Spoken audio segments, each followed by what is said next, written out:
Ya, terima kasih. Assalamualaikum warahmatullahi Wabarakatuh. wabarakatuh. Salam Salam sejahtera sejahtera untuk untuk semua. semua teman-teman. Hari Hari ini ini hari hari Sabtu Sabtu tanggal tanggal 6 6 Juni Juni 2020. 2024 ya, Kita kita berbagi berbagi pagi hari hari ini ini ya ya, bersama-sama bersama teman-teman. teman-teman. Ya, hari ini kita masuk ke pertemuan ke-13 teman-teman ya. Ya, oke, saya agak terputus sebentar teman-teman ya. Oke, saya masuk lagi ya. Ya.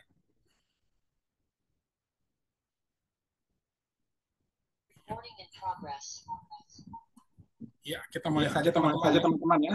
Jangan lupa Jangan lihat lupa saya lihat saya di di kamera kamera kedua. Ini Ini agak apa nih? Ya, oke.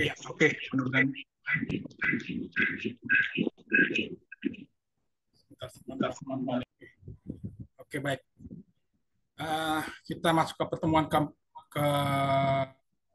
13 ya, 13 ya. Selasa kita ketemu lagi teman-temannya, usahakan agar kita bisa mempercepat perkuliahan ini. Teman-teman, kita mulai saja teman-teman. Iya. Agak lambat teman-teman, mohon maaf. Teman-teman ya. Kawan-kawan. Ya, teman-teman bisa lihat saya di kamera kedua ya, agar laptop saya nggak terlalu berat. Saya langsung share kepada teman-teman.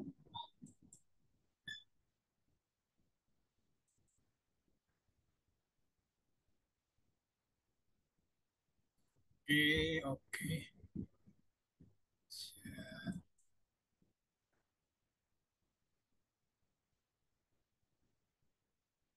Ya, baik teman-teman. Selamat pagi. Assalamualaikum warahmatullahi wabarakatuh. Salam sejahtera untuk kita semua. Pada hari Sabtu tanggal 29 Juni 2024, hari terakhir bulan Juni, kita masuk ke pertemuan 13 ya. Dan jangan lupa ini ada tugas terakhir kita, tugas ke-8 mohon dikerjakan ya. Beberapa sudah ada yang kerjakan dengan baik. Nanti saya akan berikan laporan Anda lewat WA grup kita ya. Baik teman-teman, kita mulai saja ya. Iya sebentar teman-teman. Apakah di layar teman-teman terrekord nggak teman-teman?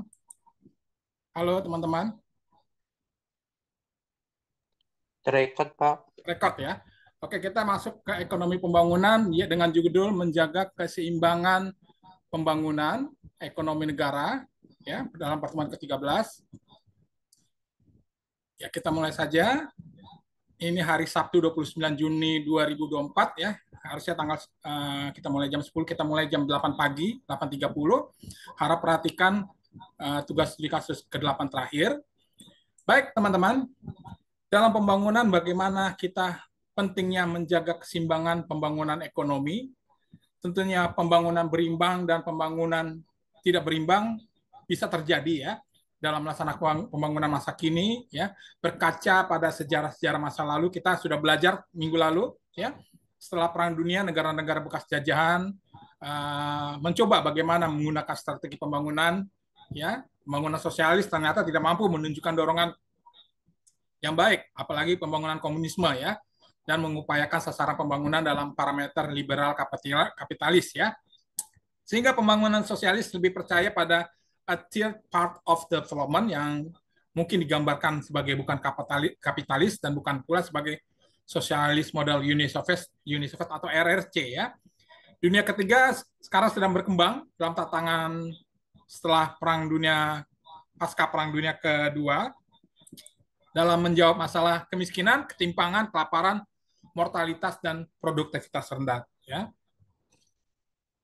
Tentunya kawan-kawan, kemiskinan dan permasalahan adalah masalah umum yang ditemui pada negara-negara berkembang. Ya. Tentunya lingkaran-lingkaran kesusahan dalam kemiskinan atau lingkaran keruwetan kemiskinan bekerja pada sisi permintaan dan sisi penawaran ya terjadi ya. Sehingga mengandung arti dari deretan melingkar kekuatan-kekuatan yang bereaksi pada satu sama lain. Dari sisi permintaan dimulai dari produktivitas rendah, bercermin dari pendapatan masyarakat yang rendah ya. Itulah dampak yang terjadi ya. Hal ini menyebabkan permintaan pada barang dan jasa menjadi rendah pada tingkat pendapatan yang rendah berbanding lurus dengan tabungan yang ada di masyarakat juga rendah. Sehingga akumulasi tabungan yang rendah akan menyebabkan investasi dan pembentukan modal rendah pula ya. Kekurangan modal pada gilirannya ya atau pada akhirnya bermuara pada kembali pada produktivitas yang rendah ya. Selalu saya ingatkan kepada kawan-kawan agar kita meningkatkan produktivitas kita ya. Dari sisi penawaran, tingkat pendapatan rendah juga mencerminkan rendahnya investasi dan penyebab kurangnya modal. Hal ini sama dengan sisi penawaran ya. Kekurangan pembentukan modal akan menyebabkan produktivitas rendah ya teman-teman ya. Sehingga teman-teman kita lihat bagaimana pengertian pembangunan seimbang atau balance growth ya. Ada pesan yang disampaikan, the synchronized application of capital to a wide range of different industry ya. Artinya sebagai cara untuk keluar dari lingkaran problematik ya, persoalan kemiskinan, teori ini mengandaikan perlunya bagaimana kita menggunakan pengerahan modal secara serentak ya di dalam berbagai industri. Ini menurut pandangan Wahyu Kumorotomo tahun 2021. Sehingga teman-teman, pertumbuhan berimbang adalah keseimbangan antara berbagai industri barang konsumen, antara lain ya barang konsumen dengan industri barang modal. Perlunya keseimbangan antara sektor industri dan sektor pertanian. Minggu lalu saya bicara, teman-teman jangan lupa.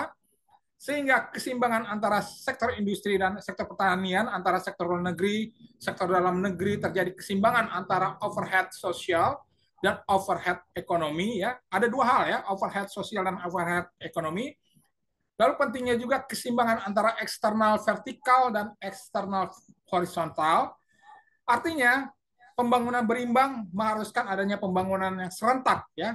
Artinya Presiden Joko Widodo mengadakan pembangunan serentak dari Sabang sampai Merauke dan membuat suatu harmonis dari berbagai sektor ekonomi sehingga semua sektor tumbuh secara bersamaan ya. Ini sangat penting sekali. Nah, pembangunan berimbang ini apa ya? Artinya biasanya dilakukan dengan tujuan bagaimana menjaga proses pembangunan dari berbagai hambatan ya. Hambatan atau kesulitannya apa nih ya? Pertama adalah bagaimana kita mencapai atau memperoleh bahan baku ya, memperoleh tenaga ahli yang ekspor ya. Lalu sumber daya energi serta fasilitas distribusi hasil produksi ke pasar ya. Ini sangat penting yang pertama. Lalu kedua, bagaimana kita bisa memperoleh pasar untuk barang-barang yang telah dan akan diproduksi ya, yang akan diproduksi.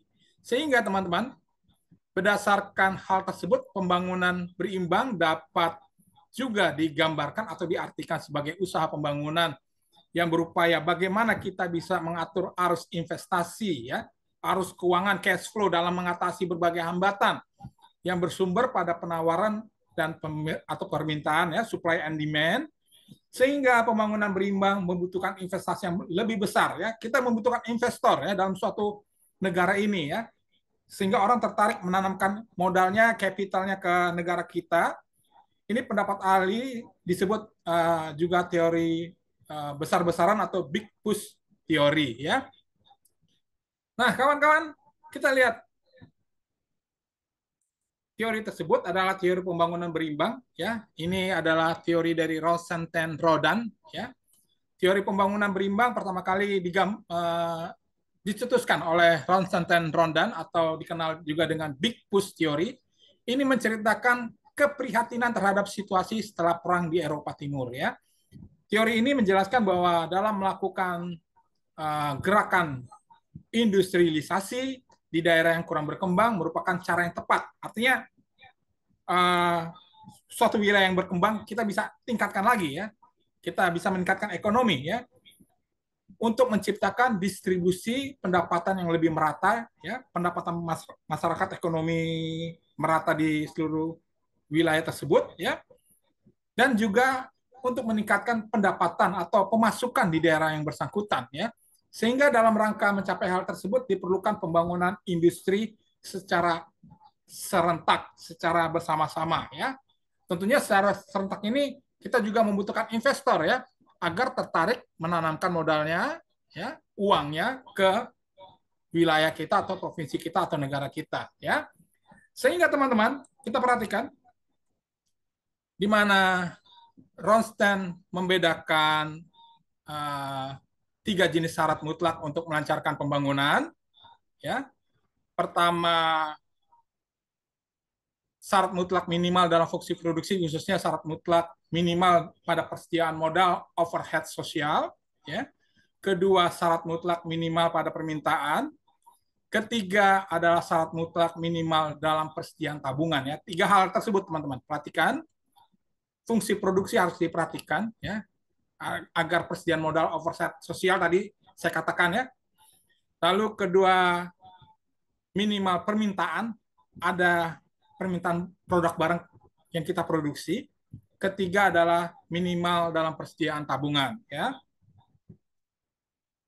Nah, kawan-kawan, teori Big Push adalah daya dorong yang lebih besar, sangat erat modal dan infrastruktur. Kemudian modal dan keberpihakan kepada daerah berkembang merupakan langkah strategis, sehingga pembangunan dan pengembangan infrastruktur yang menghubungkan banyak daerah dengan pusat bisnis seperti harus diutamakan oleh pemerintah, sehingga asumsi modal pertumbuhan seimbang terdapat pelengkap praktis dan komersialis, ya, dalam industri pada proses di berbagai sektor sosial dengan external economics dan produksi besar-besaran serta harus dilakukan serentak. Oleh karena itu model pertumbuhan seimbang dan ini sering disebut sebagai Big Push Theory oleh golongan ahli ekonomi, ya. Nah, kawan-kawan, kita lanjutkan lagi. Artinya bisa kita lihat gambarnya sebagai berikut, ya. Mohon diperhatikan teman-teman. Artinya asumsi Big Push Theory adalah pembayaran faktor produksi, ya, permintaan domestik yang kedua, ya. Jadi yang pertama adalah pembayaran faktor produksi, ya, produksi harus berjalan lancar kawan-kawan, ya. Kedua, permintaan domestik di dalam negeri. Lalu ketiga adalah penawaran dan permintaan, ya, internasional kalau perusahaan Anda semakin meningkat, ya. Lalu keempat, struktur pasar yang baik, ya. Kelima adalah kita harus menguasai teknologi, ya. Teknologi ini kita tidak bisa menafikan kembali kawan-kawan, harus siap. Keenam, bagaimana faktor produksi bisa berjalan dengan baik, sustainable, berkelanjutan, ya, sehingga menghasilkan ekonomi bergerak, ya, produksi meningkat, ada pendapatan, ada pemasukan bagi perusahaan, bisa mensejahterakan pegawai dan lingkungan dan membuka lapangan pekerjaan dan ekonomi negara bisa bergerak, ya, meningkat berkelanjutan, ya. Maka kawan-kawan, teori pembangunan berimbang ada juga dari teori Ragnar Nuxe, ya, Nuxe, ya, menjelaskan bahwa banyak kegagalan pembangunan atau ketidakberhasilan pembangunan terjadi di berbagai negara disebabkan oleh masyarakat atau negara itu sendiri terjebak dalam lingkaran problematik kemiskinan, ya, ada katanya lingkaran kesehatan kemiskinan atau vicious circle underdevelopment, sehingga lingkaran persoalan kemiskinan di negara miskin, penduduk negara miskin masih berupaya bagaimana memenuhi kebutuhan dasar atau kebutuhan perut, ya, atau habis untuk konsumsi, ya, sehingga menyebabkan tingkat tabungan semakin menurun, masih rendah, sehingga akumulasi dan tingkat tabungan, ya, kita lihat rendah, menyebabkan pendapatan secara keseluruhan juga rendah. Dari sisi usaha tidak ada permodalan yang cukup, menyebabkan tingkat produktivitas juga rendah. Produktivitas rendah atau tingkat produksi rendah, akibatnya apa? Pendapatannya yang diterima juga rendah. Pendapatannya juga habis untuk dikonsumsi, tidak akan mencukupi untuk bagaimana Anda menabung atau men-saving, dan menyebabkan akumulasi tingkat tabungan menjadi rendah. Salah satu pembentukan modal berasal dari tingkat tabungan. Jika tabungan rendah atau saving modal Anda rendah, maka pembentukan modal juga menjadi rendah. Ini saya selalu katakan teman-teman, bagaimana Anda punya penghasilan gaji atau keuntungan modal dari Anda, bagaimana Anda bisa men-saving, ya, melalui tabungan di perbankan atau berbagai hal Anda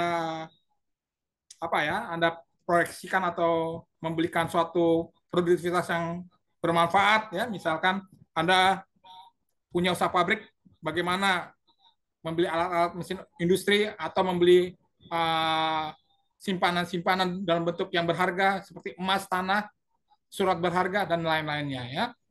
Sehingga kawan-kawan ini sangat menarik sekali, mohon diperhatikan. Teori Ratna Nurse menggambarkan permasalahan kemiskinan negara ya.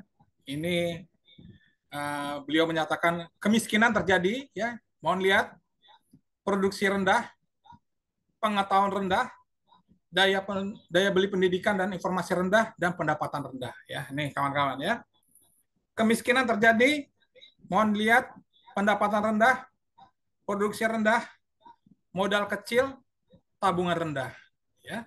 Nah, lalu kemiskinan bisa terjadi, produksi rendah, kinerja rendah, kesehatan rendah, status gizi rendah, sarana papan prasarana perumahan dasar kebutuhan hidup manusia juga rendah, konsumsi rendah ya. Jadi ini sangat problematik masalah kemiskinan ya.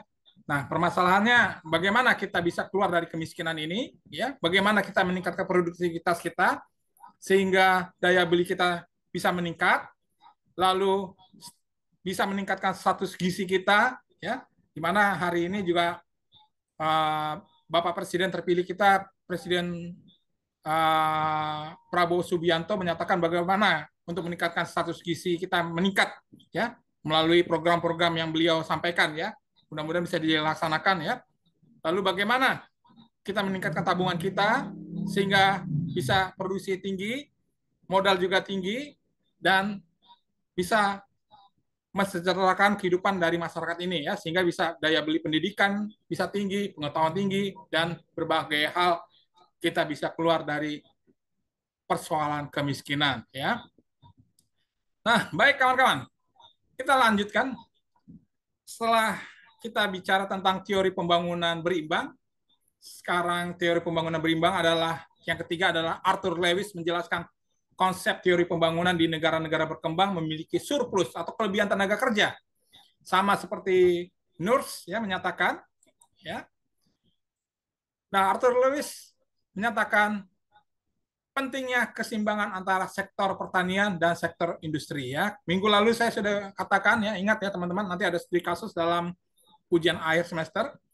Dalam teori ini Lewis memiliki asumsi dasar ekonomi hanya mempunyai dua hal yang harus dijaga, sektor pertanian untuk menjaga ketahanan pangan kawan-kawan, dan sektor industri ya untuk meningkatkan ekonomi, produktivitas. Kedua adalah buruh berasal dari sektor pertanian sehingga pemanfaatan buruh tidak terlalu efisien dan menyebabkan produktivitas menjadi rendah dan hampir mendekati angka nol. Nih bagaimana nih kita memperhatikan saudara-saudara kita di dalam bidang sektor pertanian, teman-teman ya. Atau keluarga kita masih ada di kampung halaman ya, di desa-desa yang kerja di sektor pertanian.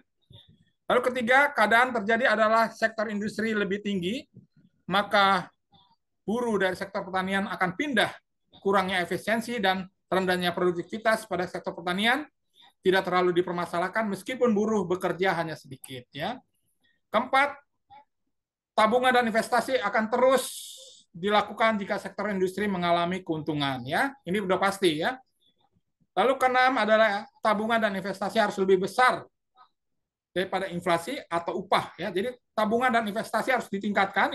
Investor dari luar negeri harus tertarik menanamkan modalnya ke negara kita atau wilayah kita. Ketujuh adalah kondisi jika terus-menerus ya, terjadi terus-menerus, maka akan menaikkan permintaan terhadap tenaga kerja. Ini harapan kita yang ketujuh ya. Tentunya kita lihat gambarnya sebagai berikut ya. Mohon diperhatikan, dipelajari lagi teman-teman. Ya. Lalu kita bisa lihat berikutnya adalah teori pembangunan berimbang ya. Artinya Arthur Lewis sudah menyatakan sebagai berikut ya. Maka berikutnya Arthur Lewis menggambarkan dua hal ya. Ini adalah sektor industri dan sektor tradisional pertanian ya. Kalau sektor industri use capital, employee worker profit oriented ya. Artinya gaji sama dengan margin profit ya. Lalu dalam sektor industri adalah tradisional sektor agrikultur, pertanian, does not use capital, tidak menggunakan modal, use family labor, kadang-kadang, bukan kadang-kadang, kenyataan menggunakan tenaga kerja dari keluarga kita sendiri. Lalu, wages not equal to margin profit, ya. Kadang-kadang gaji atau penghasilan tidak sesuai dengan keuntungan, ya. Sehingga Arthur Lewis menyatakan terjadi perpindahan dari pertanian ke mana nih, ke industri, lalu kalau terjadi surplus production dan food, akan terjadi keseimbangan, ya, akan terjadi perpindahan, ya. Lalu di sini ada dua central asumsi. Pertama, traditional sector has surplus labor, ya, artinya sektor industri tidak akan menjadi surplus dalam tenaga kerja, ya. Lalu traditional sector pay the average product income sharing, artinya sektor pertanian bukan kadang-kadang, kenyataan membagi penghasilan berdasarkan sharing, ya, teman-teman, ya. Lalu due to real surplus labor, the capital can hire unlimited, ya, kalau dunia industri akan meng-hire tanpa batas, around of labor at wages equal to the subsistence wages plus markup, ya. Kadang-kadang akhirnya gaji pegawai akan meningkat setiap tahunnya, ya. Ini gambarnya, ya, artinya penting sekali ada keseimbangan antara sektor industri dan sektor pertanian, ya. Oke, iya. Baik, selanjutnya teman-teman kita lanjutkan, ya. Pembangunan yang tidak seimbang, ya. Albert Hirschman bisa dibaca lagi nanti teman-teman, ya. Karena misalnya ada beberapa sektor didorong oleh cover city, output yang menjadi murah karena economy of scale, akibatnya peralihan investasi hulu upstream investment, ya. Dan bisa kita lihat teori pembangunan tidak berimbang dari Albert Hirschman. Tentunya investasi harus menentukan sektor andalan, ditentukan berdasarkan kaitan industri ke depan, ya. Sehingga ya, Mas Kris, sedikit lagi ya. Dan pemanfaatan investasi sangat penting sekali, ya. Oke, teman-teman, lalu ini nanti Walt Hirschman Rostov tolong dibaca kembali, ya. Dan teori pembangunan tidak berimbang Walt Hirschman Rostov, ya. Dan berikutnya ya lanjutannya, ya, mohon dibaca. Ya. Dan ini teman-teman studi kasus ke-8, ya. Kita hanya mempersingkat karena sebentar lagi kita akan mulai webinar. Pada pertemuan ke-11, 11 dan 12 kita sudah mempelajari kekuatan berbagai faktor pendukung pembangunan ekonomi, jelaskan pendapat argumen pada faktor-faktor yang harus diperhatikan pada bidang ekonomi. Yang pertama, ya, 8A terakhir, jelaskan terperinci dan mantap. 8B, dalam pembahasan minggu lalu pertemuan ke-12, pendapat Anda tentang dukungan pemerintah dalam sektor pendidikan lengkap, ya. Optimis Anda bagaimana nanti peralihan kepada Bapak Presiden terpilih Prabowo Subianto tanggal 20 Oktober 2024, ya. Kita harus mendukung, ya, teman-teman. Lalu berikutnya, harap perhatikan tugas dikerjakan dengan baik, ya, teman-teman, ya. Jangan copy paste. Selanjutnya tugas 5, 6, 7, 8, ya. Ini yang 8 terakhir, kirim lewat email yang sudah ditentukan pukul 24.00 saya harus terima. Dan saya ingatkan hari Selasa kita bertemu lagi teman-teman, ya, tanggal 2 Juni pukul 7.30 malam, ya. Mohon kehadiran Anda pertemuan ke-14 agar kita Sabtu masuk pertemuan ke-15, ya. Saya ulangi lagi, Selasa kita harus hadir, ya, jam 7.30 agar kita pertemuan ke-15 hari Sabtu bisa selesai, ya. Lalu teman-teman demikian, ya. Nah, teman-teman, mohon yang tidak hadir nih, ya. Saya lihat Stefania Jondi tidak menyalakan on kamera, Indriani Maulida, ya. Putri Ramadini, ya. Pertemuan 11, 12. Nah, ini gimana nih, ya? Tidak ada pemberitahuan, ya, Putri, ya. Halo, Pak. Ya. Oke, Stefania tolong di open kamera kan, soalnya nanti ini kan jadi pertanyaan, ya. Salam sukses kita semua, mari berikan prestasi terbaik untuk bangsa Indonesia. Dan saya doakan semoga Tuhan Yang Maha Esa memberkati langkah masa depan gemilang Anda dan kita semua keluarga besar Stigi Jakarta. Baik, pertemuan ke-13 tanggal 29 Juni 2024 hari bulan terakhir ya. Ya, saya stop share kamera teman-teman ya. Oke. Ya, akhir kata saya ucapkan terima kasih teman-teman sudah hadir. Ya, saya open kamera teman-teman buat bukti kita. Oh, ya oke. Ya, hari ini ada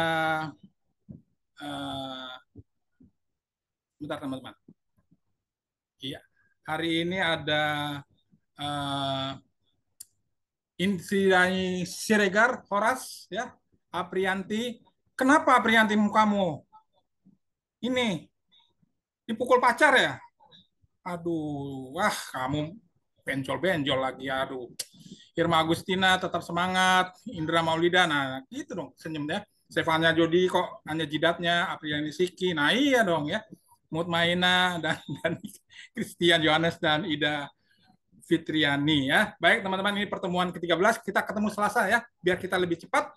Akhir kata saya ucapkan wabillahi taufiq hidayah, wassalamualaikum warahmatullahi wabarakatuh. Salam sukses untuk kita semua dan sampai jumpa hari Selasa dan hari Sabtu. Terima kasih, Pak. Ya, terima kasih. Terima kasih, Pak. Terima kasih, Pak. Oke, terima kasih. Sukses selalu webinarnya, sukses selalu. Oke, terima kasih. Oke, terima kasih Sele.